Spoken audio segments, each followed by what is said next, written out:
Well, it's bad news for Boris Johnson. The Red Wall seat of Wakefield has been returned to Labour. The seat was solid Labour ground from the 1930s until 2019. The Labour majority is now 4,925, and that's a swing of 12.7 percentage points from Conservative to Labour. The by-election was called after the previous Tory MP, Imran Ahmed Khan, was jailed for child sex offences. There is no good news here for the Conservatives. In a result which is believed to be the largest majority ever overturned in a by-election, the Liberal Democrats have taken Tiverton and Hunterton with a swing of 30 percentage points. Now, the Conservatives believed that a swing of 25 percentage points would be a disaster. Now, Tiverton and Hunterton was an ultra-safe seat for the Conservatives, but it's been won by the Liberal Democrats with a 6,000 vote majority. The Liberal Democrats came third in 2019.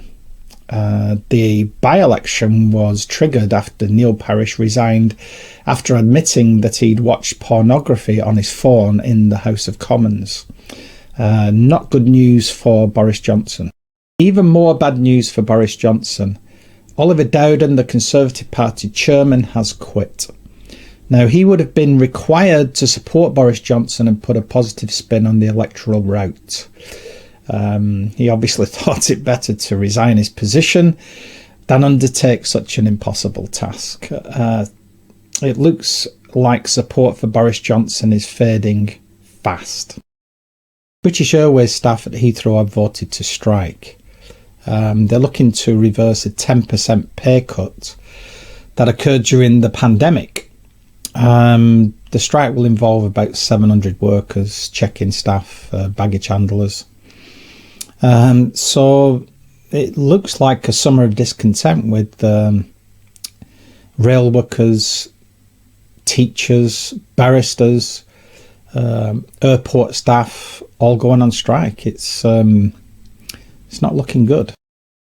Hi, I've just been watching Prime Minister's questions, and this subject of bankers' bonuses was brought up.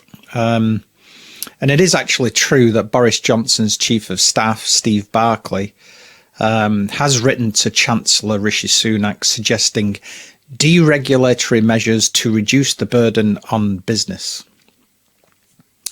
So, Boris Johnson wants restrictions on directors and NEDs. NEDs are non-executive directors. He wants the pay restrictions lifted, while at the same time urging pay restraint for ordinary workers.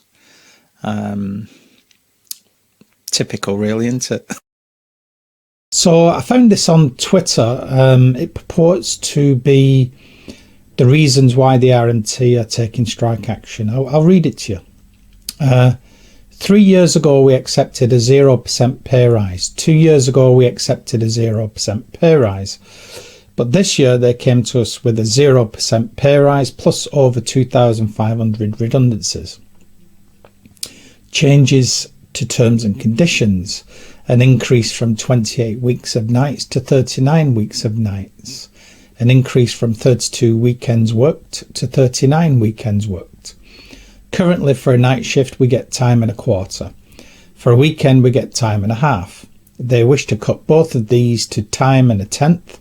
So that's a 15% pay cut on every night shift and a 40% pay cut on every weekend turn. But they want us to work more of them. This is the modernisation they talk about, not technology. We embrace technology and have seen more and more of it in recent years.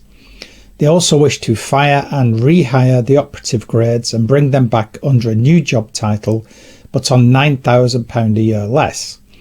They also want them to use their own vehicles to get to work sites, this when fuel is at its highest.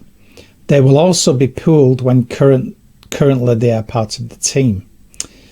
The press are painting this to be about pay above all else. It is not. But now we said, sod them, we are going to demand better. I wish everyone could see past the government-controlled media smear. So there are some interesting points made there. Let me know what you think. Merseyrail have just agreed a 7.1% pay deal with rail staff. The offer was accepted by the TSSA union, but it remains to be seen if the RMT union will be offered more than the 4% they have already rejected. Let's hope some common sense prevails. The first vaccine damage payment will be made to Vicky Spit, who was the fiancée of Lord Zion, a singer, who died following complications from an AstraZeneca jab. He died of a blood clot on the brain. The payout will be £120,000. It's a fixed payment from this scheme, which is administered by the NHS. There are another 1,300 cases awaiting a decision, but they say it might take some time. It's usually 6 months, but it looks like it's going to take longer. So that's the first payment for COVID-19 vaccine damage. It looks likely that the triple lock on pensions will be reinstated. The government has said so it must be so. And what that actually means is that pensions will rise above inflation, just a little bit above inflation. Now, inflation at the moment is 9.1%. That's according to the Consumer Prices Index, CPI. We used to measure inflation with Retail Prices Index, RPI, and that at the moment is at 11.7%. So obviously we're dealing with a major inflation problem here. And I think it's only fair that pensioners are protected from inflation as much as possible. And so that's the way to do it. So I think it's fair.